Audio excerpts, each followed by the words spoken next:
Indonesia di awal 2025. Buset, banyak banget kejutannya.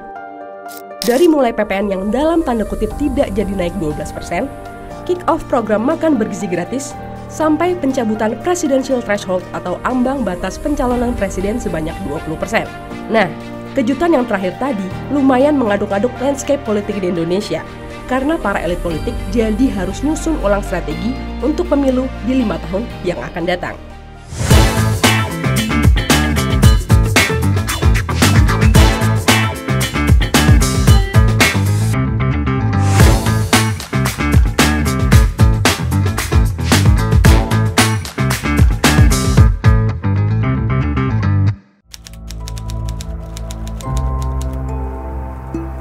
Amar putusan mengadili 1. Mengabulkan permohonan para pemohon untuk seluruhnya.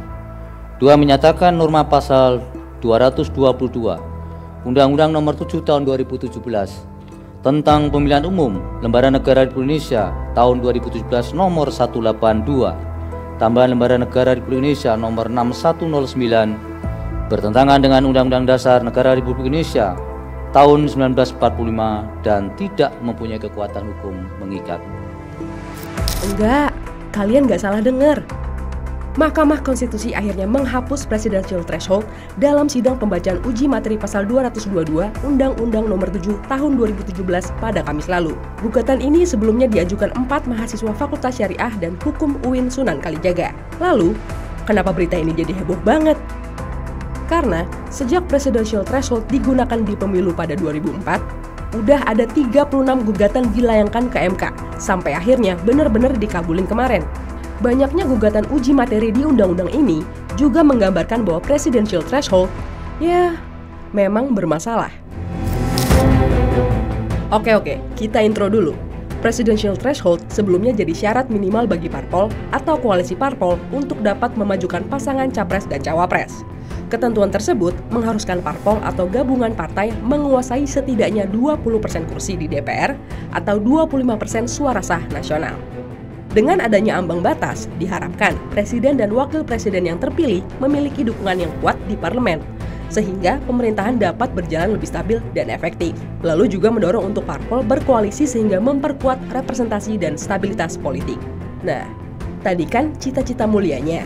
Dari sisi kontra, banyak yang menganggap threshold ini justru membatasi akses calon potensial hingga membatasi hak konstitusi partai politik. Hakim Konstitusi Saldi Isra juga menjadikan hal ini sebagai pertimbangan keputusan, karena dinilai melanggar moral, rasionalitas, dan ketidakadilan yang bertentangan dengan Undang-Undang Dasar 1945. Ya, apapun itu sekarang, MK sudah menghapuskan ketentuan presidential threshold. Lalu, apa dampaknya ke depan?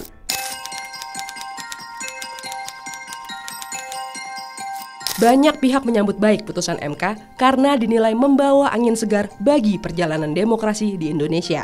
Hilangnya batasan perolehan kursi atau suara memberikan kesempatan yang sama antara partai besar dan partai kecil untuk mencalonkan kandidat mereka. Hal tersebut tentunya bisa menciptakan kompetisi yang lebih adil dan inklusif.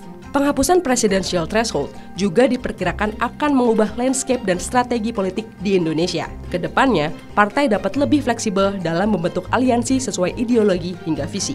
Tidak lagi semata-mata berkoalisi karena insecure harus memenuhi ambang batas. Selain itu, penghapusan aturan ini diharapkan memberikan peluang yang lebih luas bagi masyarakat untuk memilih calon presiden dan wakilnya dari latar belakang yang lebih beragam. Dengan semakin banyaknya jumlah kandidat, masyarakat akan kebanjiran opsi dalam menentukan pemimpin yang sesuai dengan harapan dan aspirasi mereka. Efek putusan MK juga menjadi perhatian dari PDIP sebagai pemilik kursi terbanyak di DPR yang nanti haknya dalam memajukan kandidat capres sama dengan Partai Guram.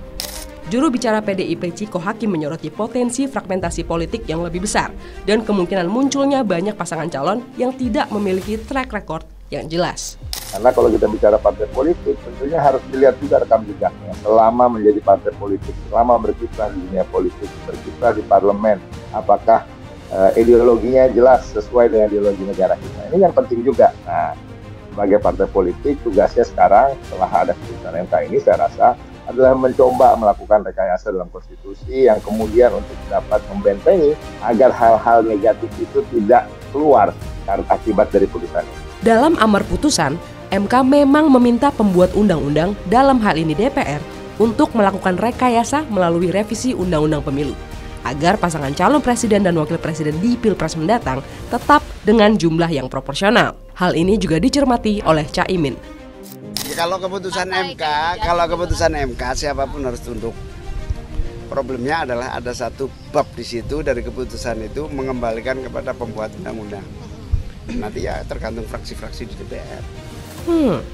Tapi kok hawanya jadi nggak enak ya?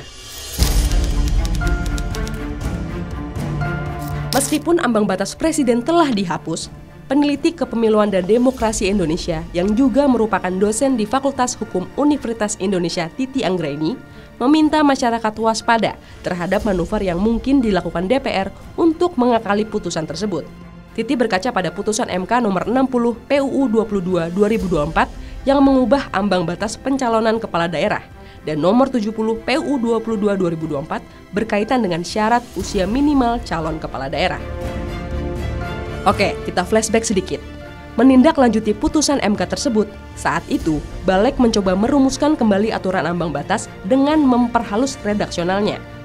Alih-alih menghapuskan total ambang batas, Balek mengusulkan agar ambang batas tersebut hanya berlaku bagi partai politik yang tidak memiliki kursi di DPRD. Sedangkan terkait syarat usia minimal calon kepala daerah, MK telah memutuskan bahwa usia dihitung saat pelantikan. Namun, muncul interpretasi yang berbeda saat rapat Balek. Beberapa pihak masih berpendapat bahwa perhitungan usia tetap harus dilakukan saat pendaftaran, meskipun putusan MK sudah jelas. Upaya-upaya ini langsung menuai kritik keras dari masyarakat hingga pakar tata negara. Terlalu berisiko kepada pembentuk undang-undang kalau sampai berusaha membonsai, mendistorsi, atau menyimpangi substansi atau materi yang ada di dalam putusan Mahkamah Konstitusi. Akan berhadapan dengan suara rakyat dan juga akan mendapatkan oposisi dari rakyat. Jadi lebih baik konsisten dan melaksanakan putusan MK dengan sepenuhnya. Titi mengingatkan, jangan ada manuver yang mengganggu stabilitas politik dan kondusivitas yang dibutuhkan pemerintahan Prabowo dalam menjalankan rencana program yang sudah disusun. Selain itu, dia menyerukan kepada masyarakat untuk bersama-sama mengawal putusan MK demi mewujudkan demokrasi yang lebih baik. Dengan penghapusan presidential threshold, pemilu mendatang diperkirakan berjalan lebih seru. Mulai dari parpol yang atur ulang strategi politik, hingga sosok capres dan cawapres yang semakin beragam. Asal jangan sampai ada aja tuh manuver-manuver ajaib yang merusak pesta demokrasi kita.